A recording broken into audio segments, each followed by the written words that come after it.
I didn't ask to plan the wedding. I just offered to help. You know, small things, flowers, cake deposit, maybe the table linens if they got pricey. But of course, when Tyrone told Sierra I'd offered to help, she heard cover most of it. And I did. Quietly. Like always. It started with the venue. Sierra fell in love with a place called Langston Hill, the kind of converted barn that photographs well with string lights and mason jars. I smiled when she showed me the pictures, even though I'd been in that building long before it became a wedding factory. My old friend Ray used to own it back when it was a feed supply warehouse. After he passed, I bought it off his daughter for pennies. Cleaned it up. Rented it out for small events. I never changed the name. Let them think Langston Hill was some brand and not just Ray Langston's old workshop with new paint. So when Sierra said it was her dream venue, I didn't say a word. I just made a call. Booked it. Paid in full. Never told her I owned it. No need to stir, I told myself. Let them have their day. I paid for the catering deposit too. And the floral down payment. The DJ was through my niece's son, so I got a discount there, but still covered his booking fee. Every time Sierra sent an invoice to Tyrone, he forwarded it to me. And every time I paid it. I didn't do it for gratitude. God knows I gave up on that years ago. I did it because I wanted to see my son happy. I raised that boy by myself after his father walked out. I scrubbed cafeteria trays until my knuckles cracked so he could wear clean uniforms and graduate without debt. If paying for his wedding gave him one day where he didn't have to worry about money, I figured it was worth it. But Sierra didn't like me. She never said it outright, but I could see it. The way she flinched when I spoke too loud. The way she corrected me when I said reception, instead of celebration dinner. The way she once said, "We want a modern vibe, not a soul food supper." I didn't argue. I just stopped offering menu ideas. The day of the wedding I wore beige. Like she asked. No red, no sequins, nothing too loud, she texted me 2 weeks before. The palette is neutral. I looked like a table napkin in that dress, but I wore it. For Tyrone. When I arrived at the venue, Langston Hill, the place I owned, I smiled at the valet. He didn't recognize me, of course. Most of the staff didn't. That was the point. I handed him my keys, took a deep breath and walked toward the doors. Inside everything looked beautiful. I'll give Sierra credit for that. The lights were warm, the florals understated, and the music just loud enough to cover small talk. I nodded at a few distant relatives, smiled at strangers, and headed toward the seating chart near the entrance. I scanned the list once. Twice. No, Dorothy Holloway. I thought maybe they used mother of the groom, but no. I checked every name tag on every table. I wasn't listed. I turned to a young server carrying a tray of champagne. "Excuse me, baby," I said gently. "I can't seem to find my seat." He looked startled. "Oh, they told me you'd be in the side room. Out back." My stomach dropped. "The what?" "The garage. It's been decorated. I think." He shifted, uncomfortable. "They said it was to keep things orderly." He led me there. Past the reception hall, through a narrow corridor and into what used to be Ray's storage unit. There were folding chairs. A small folding table with one pitcher of water. A stack of Costco brand cookies. A floral arrangement, wilted hydrangeas, sat crooked in a chipped vase. I stood there staring. The garage smelled like cleaning fluid and hot dust. One of the bulbs flickered overhead. I sat down. Fully. No one else was in the room. From the wall, I could hear the muffled voice of the DJ announcing the wedding party. I pulled a tissue from my clutch and dabbed the corner of my eye. I didn't cry because I was surprised. I cried because I wasn't. I had known from the moment Sierra insisted on handling the guest list herself. From the moment she said, "We only have so many seats, but don't worry, you'll be close." I'd known. I just didn't want to believe my own son would let it happen. The music swelled. Applause echoed through the wall. Then laughter. I looked around that garage, my garage, and exhaled. They thought I was small. They forgot whose name was on the deed. I reached into my purse and pulled out the little brass key that had been on my ring for 20 years. It gleamed under the dim flickering light. I tucked it in my palm, smoothed my skirt and sat back. I wasn't going to ruin their moment. Not yet. But when they tried to dance through the night, they were going to learn exactly who they sat next to a mop bucket. I stayed seated in that garage for the better part of an hour. At some point, someone brought me a bottle of water and an unopened pack of crackers. They didn't speak, just set it down and walked away. I looked at the crackers, then laughed to myself, quiet, bitter. That was their idea of hospitality. A woman funds half the wedding and they feed her like a stray cat on the back porch? The music pulsed through the wall. The DJ was doing his best to get the crowd hyped, calling names, playing all the usual radio hits. I knew the order of things by heart. First the introductions, then the toasts, then the family portraits.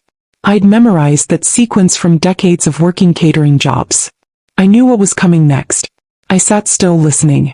It wasn't long before I heard them call out names for the formal wedding photos. And now let's get the family of the groom up here.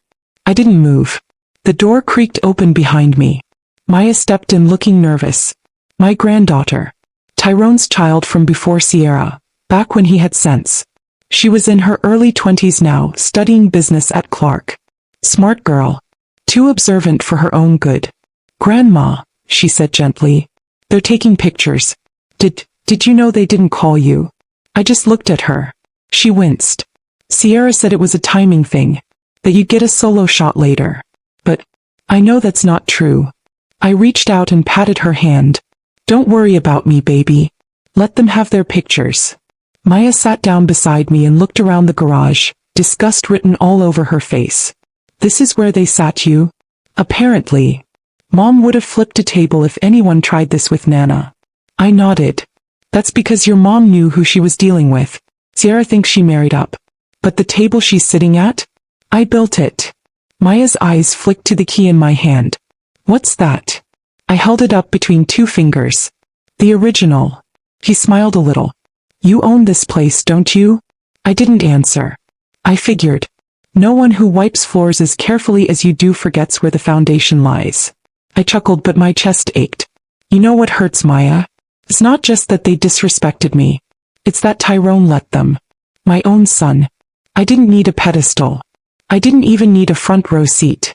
But I damn sure didn't expect to be hidden behind a mop sink like some shameful secret. Maya's mouth tightened. You gonna do something? I looked her square in the eye. Not yet.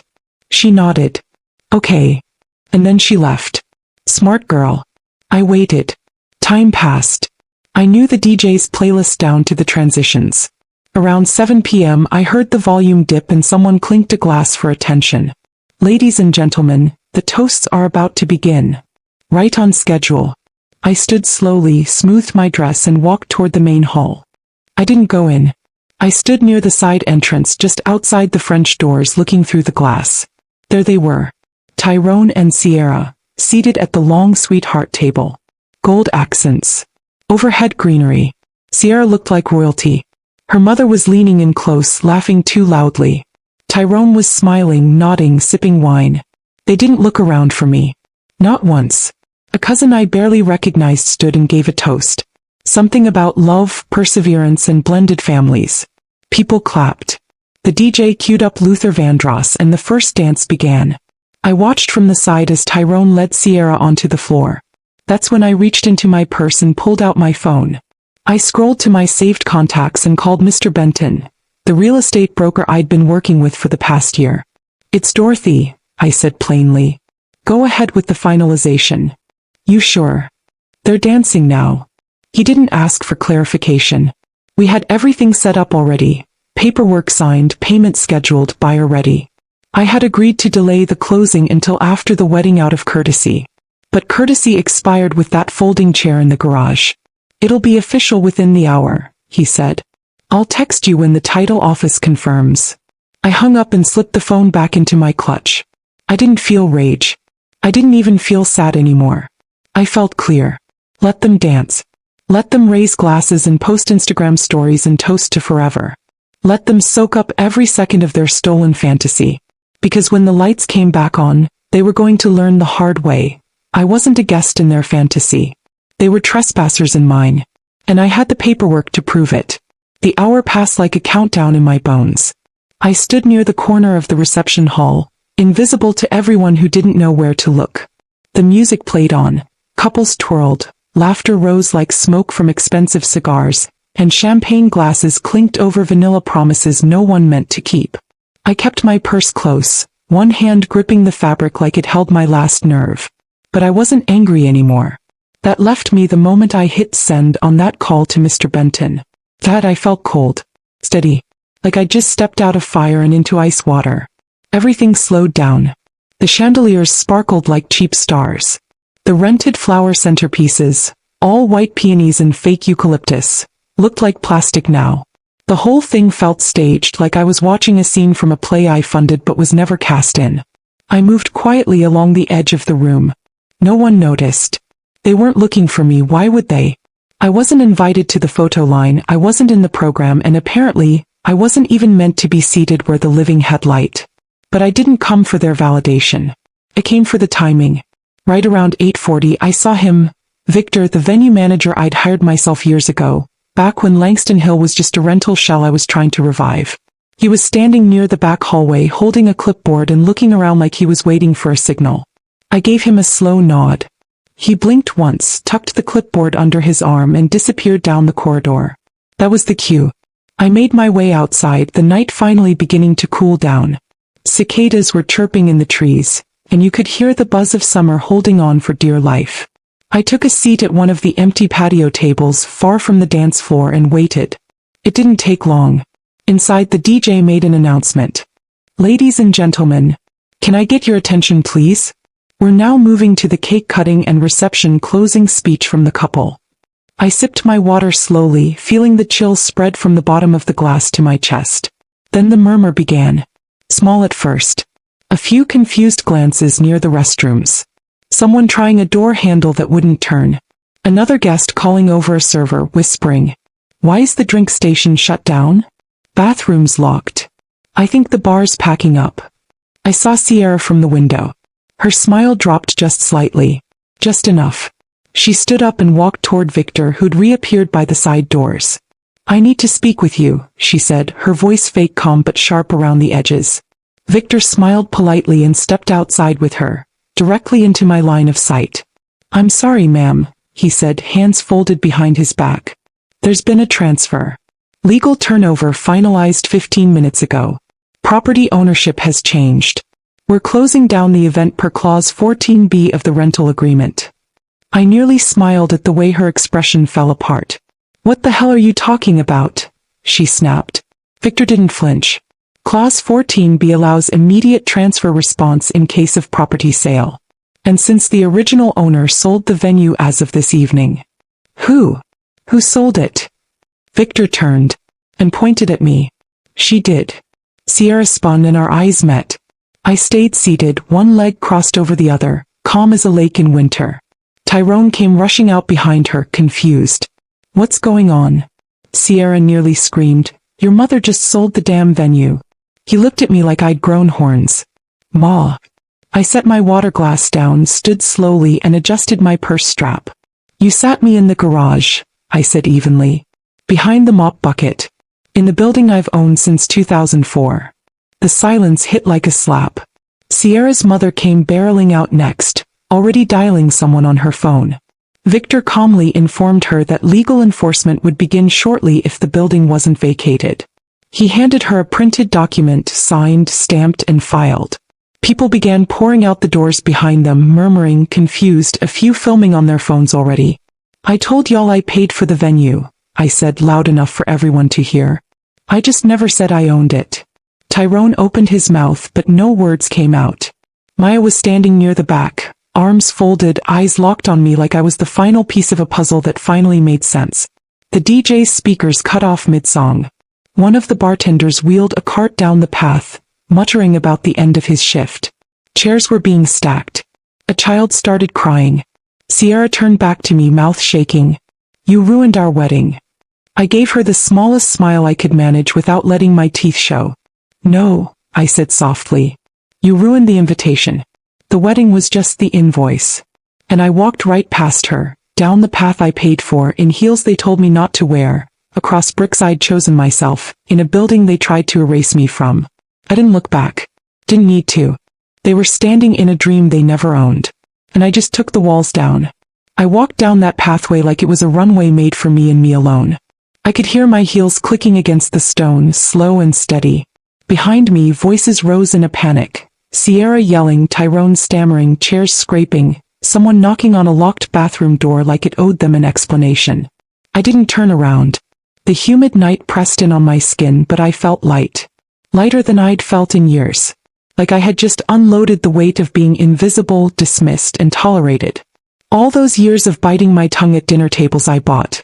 All those Sunday school speeches about humility while folks wrote me out of my own legacy. Gone. Just like the access to that reception hall. As I reached the end of the gravel path, Victor caught up to me. He was out of breath, holding a set of keys in a folder. "It's done," he said. "Buyer signed electronically. Deposit cleared. Title company will follow up next week." "Good," I said. I took the folder and slipped it into my purse like it was a dinner receipt. He hesitated. "Are you okay?" I looked at him.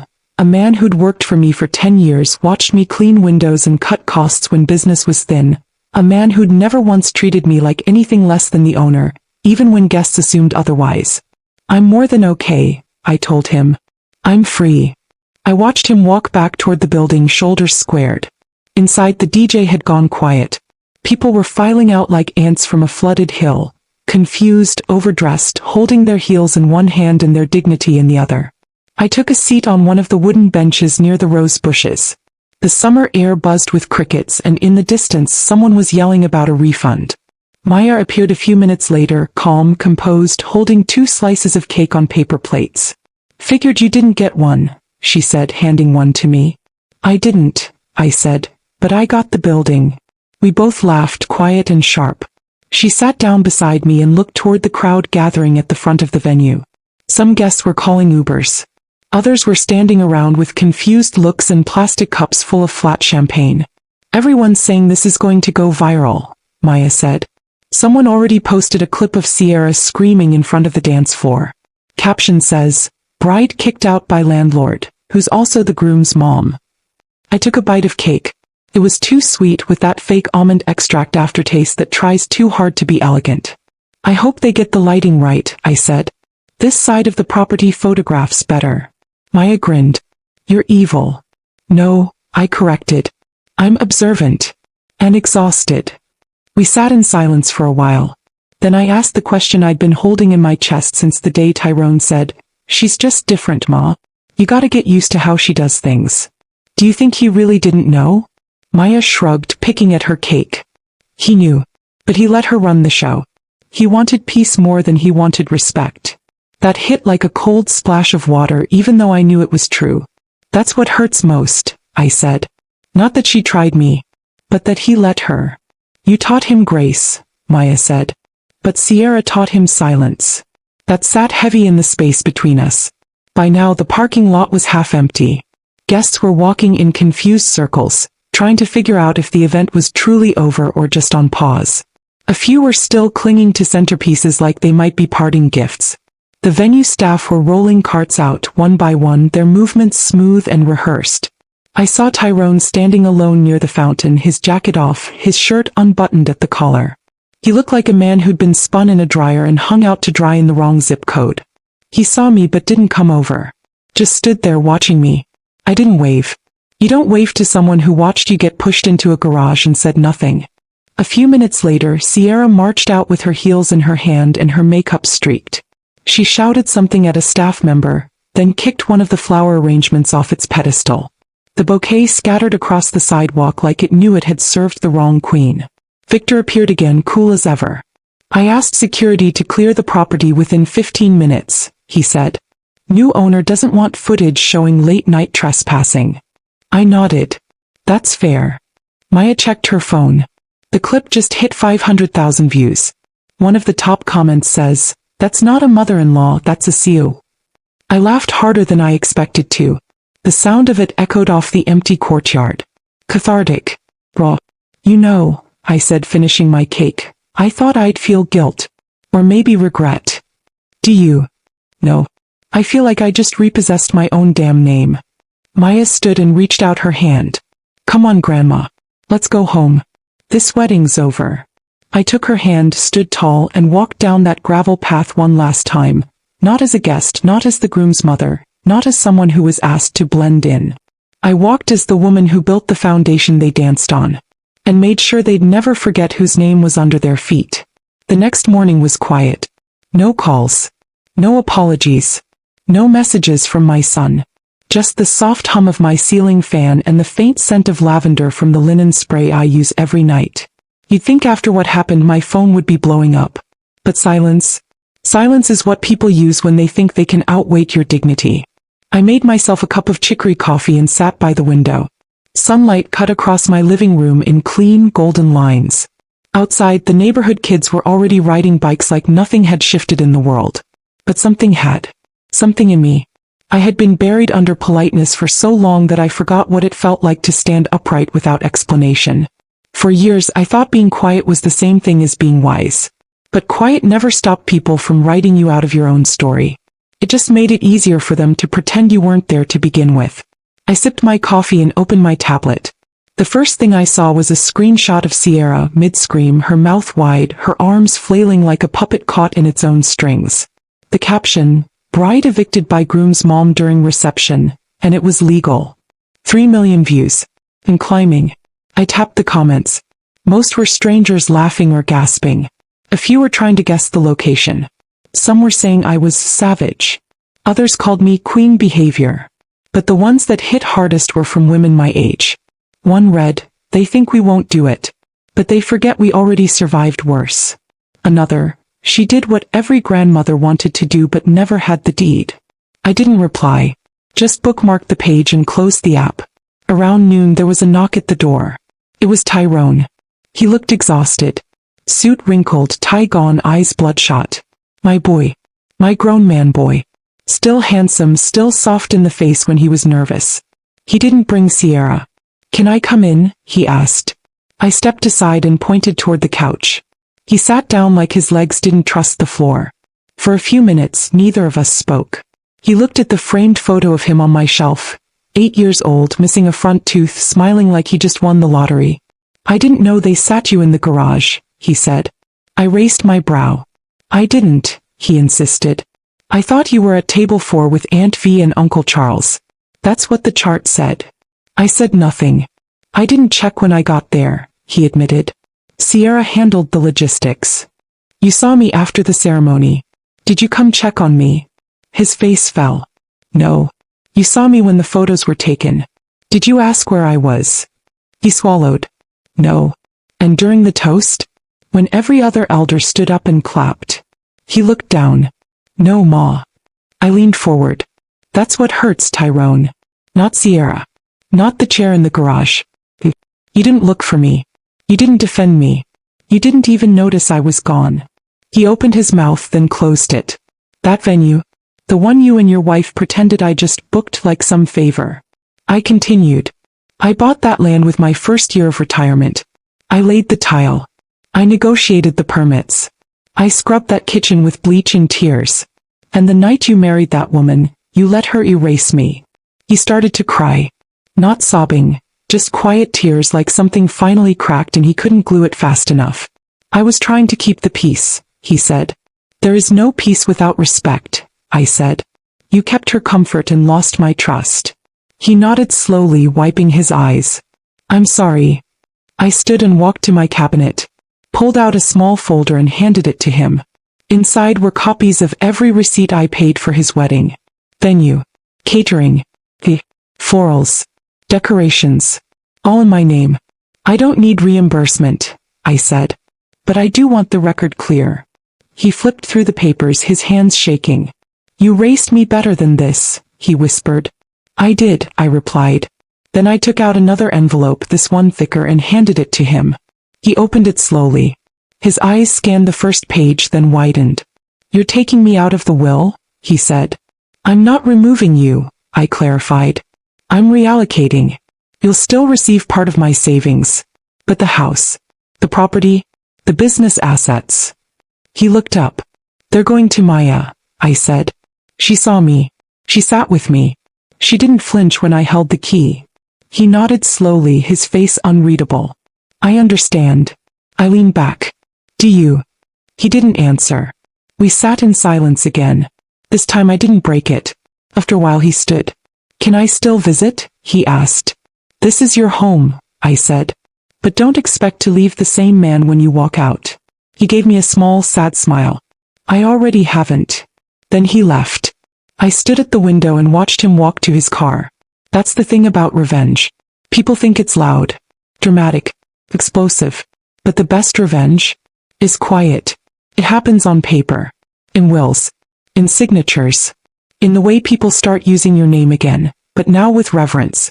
It's the shift in tone when they realize the person they dismissed owns the land they're standing on. And once that shift happens, you don't have to say a word. A month passed. No one dared say my name without caution now. The same aunties who used to whisper, "She always thinks she knows best," were suddenly calling me Ms. Holloway, with full respect in their voice.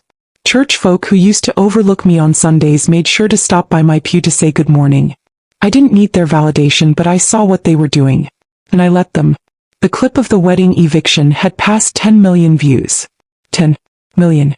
Someone added dramatic music to it and turned it into a meme.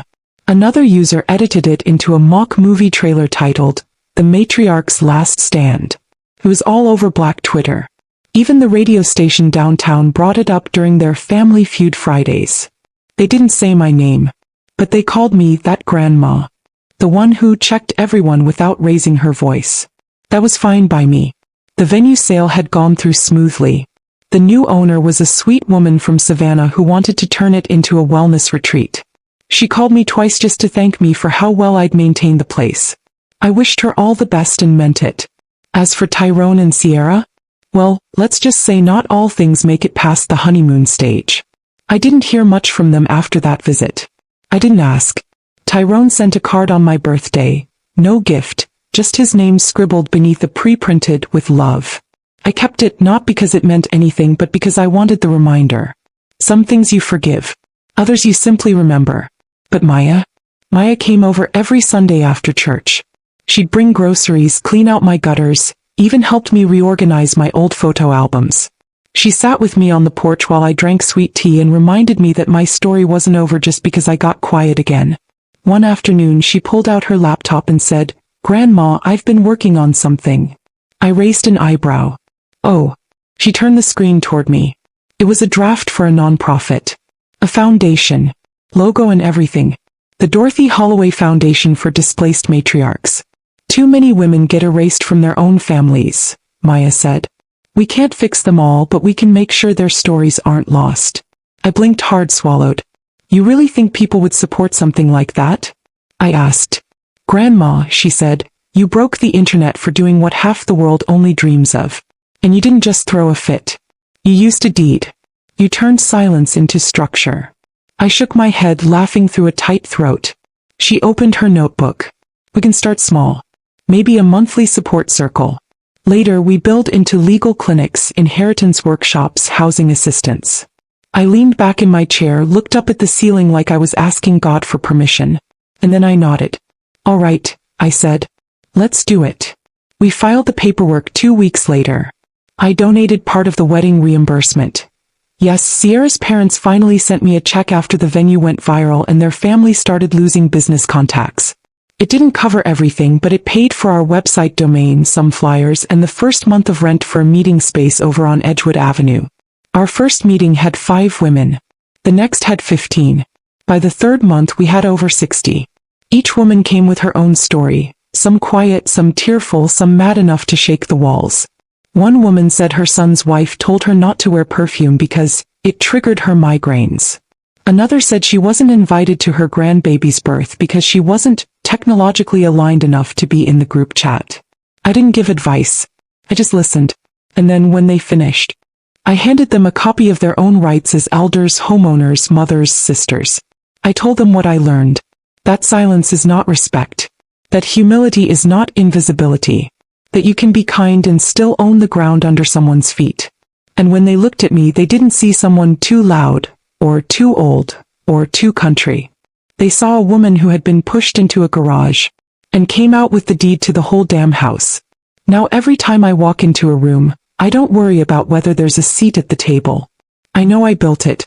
From wood they ignored. With blueprints they never asked for. Using tools they said I didn't know how to hold. Let them say what they want. Let them dance where they please. Because when the music stops and the bills are due and the lights flicker, they'll remember one thing. It was never their house. It was always mine.